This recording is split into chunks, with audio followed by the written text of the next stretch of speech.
Hello, everyone, and welcome to the new Nick's Flix.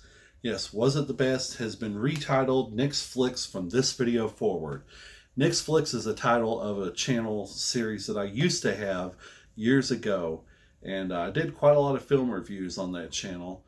I may raid the archive at some point, you never know, but this series will be known as Nick's Flix from here forward because I don't feel like limiting myself into a box anymore. So there we are. I hope you enjoy the title. Let me know if you like it.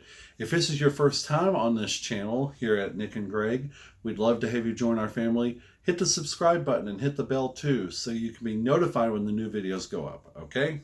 Okay. So the Best Picture winner I'm going to talk about this month is The Godfather, 1972's Best Picture winner. And this is just such a great movie. It's always been one of my favorites. I've seen it many times over the years. I first saw it in the 90s on home video. And it was one of the very early examples for me of watching a film on home video and watching a film on television and noticing how edited a television version can be, because there's a lot of blood and gore in all three of these movies. And of course, the TV censors don't want you seeing so much blood and gore. Well, at least back in the 90s, they don't. Things are different today, almost 30 years later, after the fact of when I first saw the movie. Yes, I saw it as a precocious teenager. Yeah, there was no censorship in my household. That probably explains why I'm warped. You've got to mention Al Pacino and Marlon Brando. I mean, two of the best film performances of all time. Who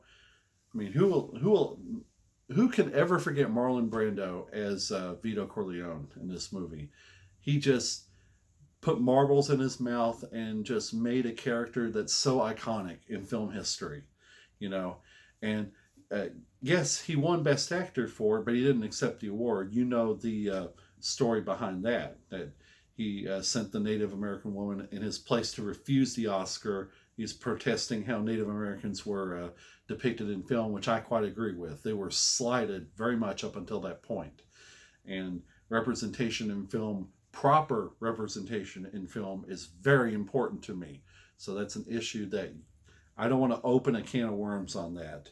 So we'll move on. So is there anything bad about this movie? Not that I can find. It's well shot, well edited, well written, well directed. Francis Ford Coppola is one of my favorite directors of all time. I can't find a reason to fault this movie. It's just pure cinematic gold. It's such a great period piece. You appreciate films that don't play up the time period it's set in too much and just get everything right about just the time period it's set in, which this film is set in the 1930s and 40s.